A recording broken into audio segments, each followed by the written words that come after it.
Lokumuna kolo mukulu, mokeli yamukili, nzambe yabankulu. Salutations de paix, de vie, de force et de santé à tous. Je vous passe le Losako, Yabana et Zalela. Donc, le sujet de cette présentation, c'est Amalek. Donc, celui qui dévore. Ici, on présente une version courte pour la chaîne l'hébreu, une langue africaine, pour voir vraiment le mot au sens strict et simple, mais on aura l'occasion d'une la prochainement d'entrer bien plus en profondeur.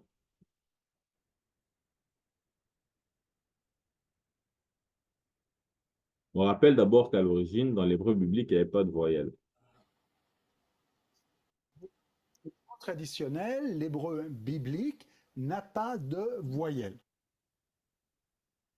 Ainsi donc, un nom comme Ruben devient RBN. Ensuite, en lingala, la lettre R se prononce L. Radio se dira ladio. RBN devient dans ce cas LBN. Concernant maintenant les nasales, Coco, ou bien Coco avec un N nasal devant le premier cas, ça veut dire grand-parent. Donc, c'est le même mot. On se rend compte, donc, qu'on peut enlever le N nasal, ça devient Coco. Et pareil, donc, lorsqu'on aborde l'hébreu par rapport à nos traditions en lingala, par exemple, on ne notera pas les nasales. Ainsi, donc, Adam, ça devient Ndema en lingala, en sachant que la racine consonantique principale, c'est le D et le M. Le O peut se prononcer U en lingala, tout comme on a Mohamed ou Mohamed en arabe. Le ND ou bien le D peut aussi parfois se prononcer L. Ndaka devient Laka. Ndamu, ça devient Lamu. Ndai devient Lai. Le SH peut se prononcer S. On entend souvent avec les juifs actuels, ils vont dire Ishmael ou dire Ismaël. Shlomo ou dire Salomon. Et ce n'est pas une erreur, c'est correct, puisqu'en lingala aussi, la capitale du Congo s'appelle Kinshasa, mais on l'appelle aussi souvent Kisasa. Ainsi, nous, on utilisera plus souvent la lettre S, mais les deux sont corrects. Enfin, la plupart des lettres, ou plutôt des verbes à l'infinitif en lingala se terminent par A. Donc, kanga, ça veut dire fermer. Si on met un W devant le A, ça donne le contraire. Donc, kangwa, qui veut dire ouvrir. Et avec le W, ça va se conjuguer en kangola, donc avec un O, tandis qu'avec le A, ça devient kangela avec un E. Voici une erreur qui tombe à pic que j'ai faite. En fait, je suis allé sur Google Traduction, puisque maintenant ils ont mis le lingala, et j'avais oublié d'inverser le lingala et le français. Du coup, j'ai mis Amelaka en pensant que j'étais au lingala. En fait, j'étais au français. Et puis, j'étais choqué. Je vois ça donner America. Parce que ça, pour eux, ça n'avait pas de sens. Ils se sont dit sûrement qu'il s'est trompé. Il voulait écrire America ou quelque chose comme ça. Et ils ont directement mis America. Même l'intelligence artificielle a dévoilé, en fait, la révélation, semble-t-il, ici. Donc, Amelaka, en lingala, a donné America. Donc, on va voir plus loin ce que signifie Amelaka, même si je pense que ceux qui parlent lingala ont déjà compris. Donc, Amalek, qui est ici, donc Amalek, ça veut dire qui demeure dans la vallée, selon les traductions qu'on a ici. On dit que c'est le fils d'Éliphaz par sa concubine Timna, petit-fils d'Esaïe. On veut dire Esso. Si je comprends bien, c'est Esso, qui est Édom, en fait, qui incarne justement l'Occident. Édom veut dire rouge en hébreu. Et on sait que souvent, les Juifs actuels vont assimiler Édom à l'Occident.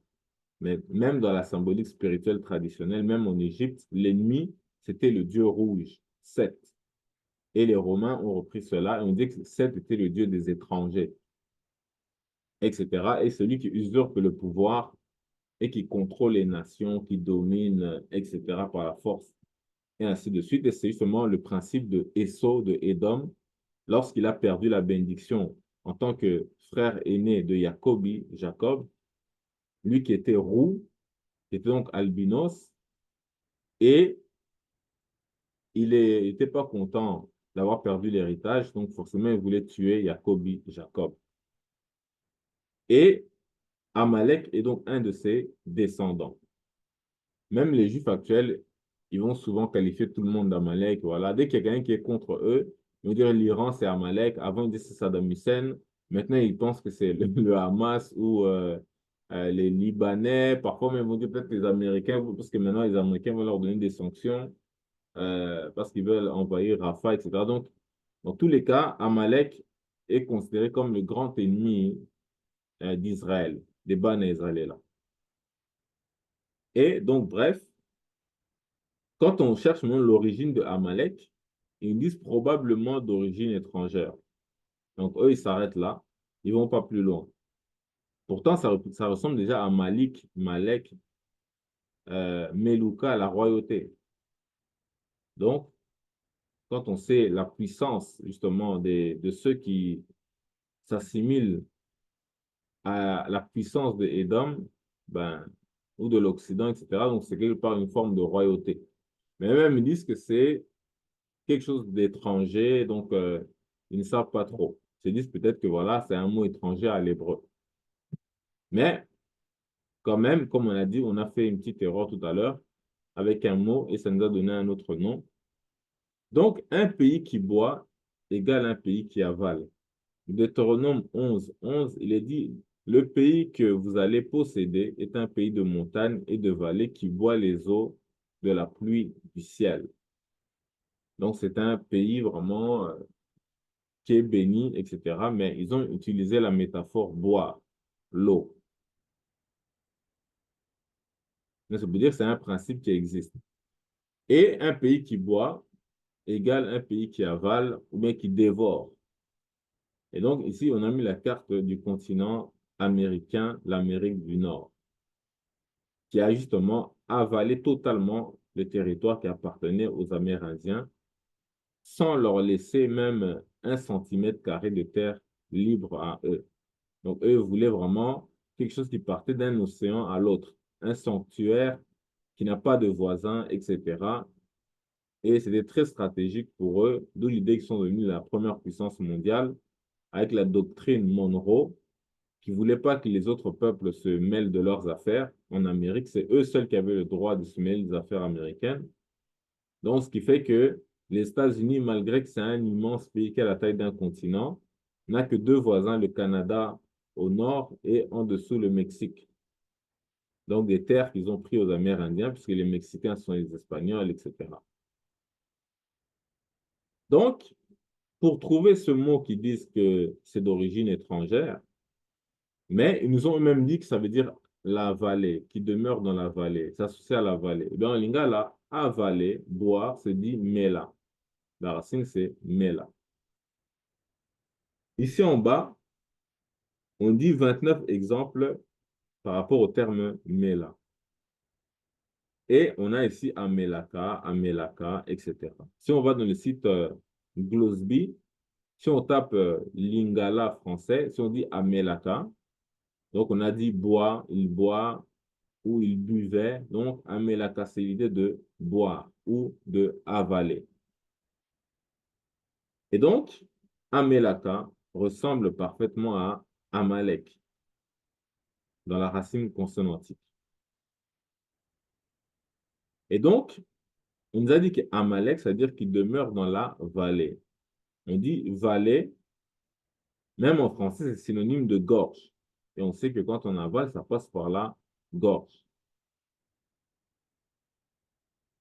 Quand on va dans l'Académie française, donc dictionnaire de l'Académie française, on dit avaler, donc au XIe siècle, comme un transitif au sens vieilli de descendre, donc comme on descend par la gorge. On dit donc au XIIe siècle comme transitif de faire descendre par le gosier, donc la gorge, dérivé d'aval. aval, étymologiquement, on dit amont, veut dire, signifie donc Sans vers la couper, montagne. même des fois on dit donne-moi une gorgée. Une gorgée, effectivement, effectivement, exact. Donc, étymologiquement, amont signifie vers la montagne et aval signifie vers la vallée. Donc, on voit bien qu'aval, qui sont les mots de avaler, le verbe avaler, comme on boit de l'eau, eh bien, c'est associé à la vallée. Et on dit qu'Amalek, c'est ce qui demeure dans la vallée.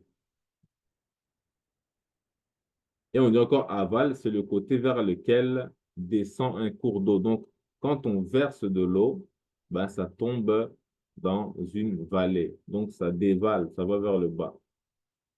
Et, comme on a dit, nous, on a compris qu'il fallait mettre les cartes de l'Afrique au-dessus, puisque notamment le Nil s'écoule, comme tous les fleuves du monde d'ailleurs, du haut vers le bas. Et on sait que la Haute-Égypte, sur les cartes actuelles, se trouve en bas et la Basse-Égypte se trouve en haut. Donc, c'est-à-dire qu'on a inversé les cartes. Et donc, quand on inverse les cartes, on met l'Afrique au-dessus, eh bien, Amalek ou bien l'Amérique du Nord, ça a la forme de deux pieds, ben, Amalek se trouve là en dessous, du côté où on va faire descendre l'eau, comme les eaux du déluge, etc. Et donc, le continent américain, quand on le regarde, ça ressemble à une espèce de monstre ou bien d'animal féroce. Je ne sais pas si vous arrivez bien à voir dans la forme. Ici, on a comme des oreilles, ici, on a comme des yeux, ici, on a un museau, on a une bouche avec des dents pointues. Donc, c'est celui qui est féroce, qui dévore, qui avale. Et comme on a dit, ils ont avalé les Amérindiens, ils ont commencé à avaler le monde en allant conquérir et en soumettant tous les pays, tout en ayant l'emblème pareil que l'Empire romain, les descendants d'Édom, qui sont justement Amalek. Et quand on dit Amérique, Amalek, ça se ressemble. Mais on entrera vraiment plus en profondeur là-dedans. Mais là encore, tout comme on avait vu avec le Lingala, que le continent africain, quand on le met au-dessus, ça a la forme d'un pied. En lingala, le pied se dit l'icolo. Et au-dessus, c'est l'icolo. Donc, ça a donné directement le nom et la forme. Et ça aussi la forme d'un oiseau. Les oiseaux, ils volent dans les airs. Donc, toujours l'icolo. Et ça a la forme du trône, du siège. Donc, Ezalela, qui donne les noms de Israël, etc. Donc, ça te donne aussi le nom de Amalek. Donc, celui qui avale, qui dévore, etc. Donc, pour le moment, on s'arrête ici. Est-ce que c'était clair? C'était très clair. Et d'ailleurs, en parlant d'oiseaux et du nom d'Afrique, nous, chez nous, en Soniké, on appelle l'autruche filigué. Et Mhm. c'est, en fait, c'est le G, vu qu'il est interchangeable avec le K, si j'intéresse, ça fait filiqué. Et c'est Hmm. les racines du mot Afrique. Tout à fait, exactement. FLK ou FLG, comme Kadhafi, on va dire Gaddafi, c'est la même logique en fait. Tout à fait. Exact. Donc, Matondo, est-ce qu'il y a des questions? Donc, on s'arrête ici. Le Nankolo, Tatanzambia Bankulu, fait force santé en salutation. Donc, voilà, donc c'était ces quatre vidéos-là qu'on voulait faire pour publier sur la chaîne, la nouvelle chaîne. Il y aura d'autres, donc il y aura peut-être demain ou après-demain, on fera aussi plusieurs autres vidéos comme ça, notamment avec Canaan, la terre de Canaan et d'autres. Et puis, on abordera un sujet aussi beaucoup plus secret par rapport à d'éléments de la Bible, par rapport à l'Égypte antique, par rapport à certains mystères qui existent ça et là ou qui font polémique actuellement. Donc, on va rentrer là-dedans. C'est pourquoi on a déjà introduit aussi ces derniers temps dans les présentations sur, ou plutôt les publications Facebook, la personne du roi Ézéchias. Mais on aura l'occasion de revenir là-dessus. Donc, on va terminer avec... ah oui, c'est vrai qu'il nous restera aussi à faire par rapport à Diomaye Faye Ousmane Sonko, la première partie, rapidement. Donc, on va passer au deuxième sujet.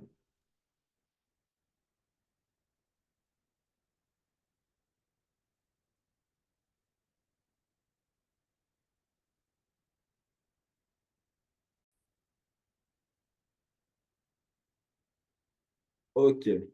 Donc, je crois que le partage est là. Il est. Ah, Ouais, non. il y a juste l'enregistrement, donc je crois que tu l'avais pas